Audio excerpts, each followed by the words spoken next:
You're listening to Faith, Stewardship, and Insurance, Protecting Texas Churches. The show that gives pastors and church leaders the clarity they need to protect their people, property, and ministry.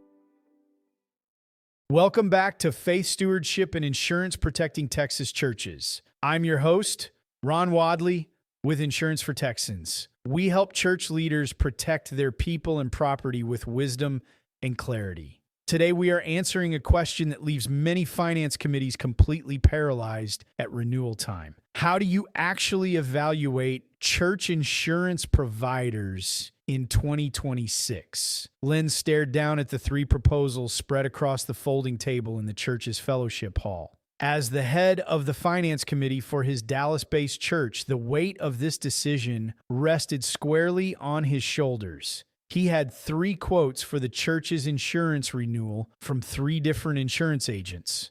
One agent, a fast talker with a slick brochure, had guaranteed the absolute lowest price. Another, an old-timer who knew Len's father, promised unbeatable service.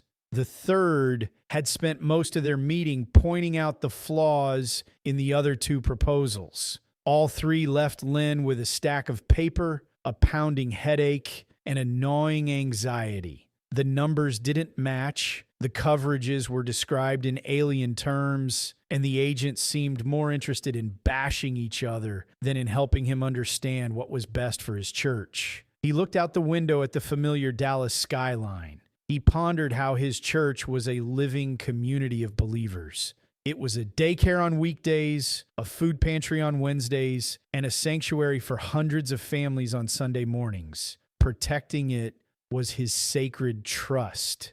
But right now, drowning in a sea of deductibles and definitions, Len felt like he was failing that trust. He had no idea how to determine which of these policies would actually respond when they needed it most. Choosing Texas church insurance in 2026 has become a complete paradox. After years of a brutal market where it felt like no carriers wanted to write church business in Texas, we are finally seeing more options and fresh competition. That competition can lead to better baseline pricing, but it has also created a minefield of fine print traps. Carriers are designing policies to look incredibly comfortable on an invoice while quietly removing the actual safety net beneath your feet. The primary reason Len's quotes are completely uncomparable is that different agents use different processes, carriers, and coverage forms. One agent might be using a standard admitted carrier backed by the state guarantee fund, while another might be leaning on a non-admitted surplus lines carrier, which has more flexibility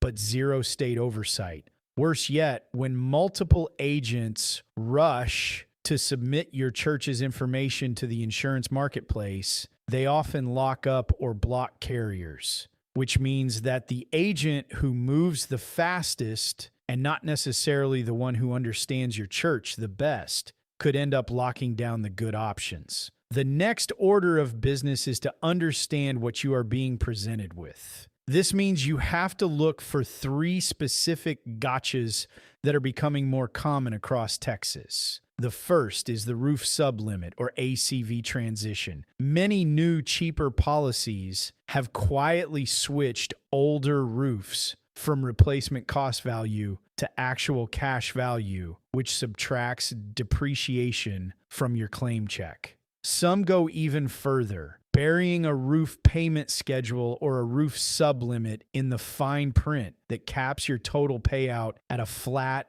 low number like $50,000. Even if a full replacement actually costs 5 times that amount. The second gotcha is the third-party facility exclusion. If your church hosts weddings, funerals, or allows local community groups to use your fellowship hall, a cheap policy will often exclude liability for non-ministry events or classify any gathering where a facility fee is charged as an uncovered business transaction. The third is how the policy treats legal defense. You must ask if your legal defense costs are inside or outside the policy limits. If you are sued, the lawyer's fees can be astronomical. A policy with defense outside the limits pays your lawyers in addition to your liability limit. But many 2026 policies structure it as defense inside the limits, meaning every dollar spent on legal fees actively erodes and shrinks your coverage. A true insurance professional doesn't act like a salesperson trying to hit a quota. They act as an advisor who asks questions first. If you are ready to cut through the noise and build a true risk management plan with a trusted advisor, connect with our church insurance team today at insurancefortexans.com. And to get an overview of church insurance in general, download your free copy of our book, The Promise of Certainty, at thepromiseofcertainty.com. I'm Ron Wadley, and this has been Faith Stewardship and Insurance Protecting Texas Churches. Until next time, remember, your church's mission is too important to leave to chance. Thanks for listening to Faith, Stewardship, and Insurance. Until next time, remember, insurance isn't just about policies. It's about safeguarding the mission God has called you to lead.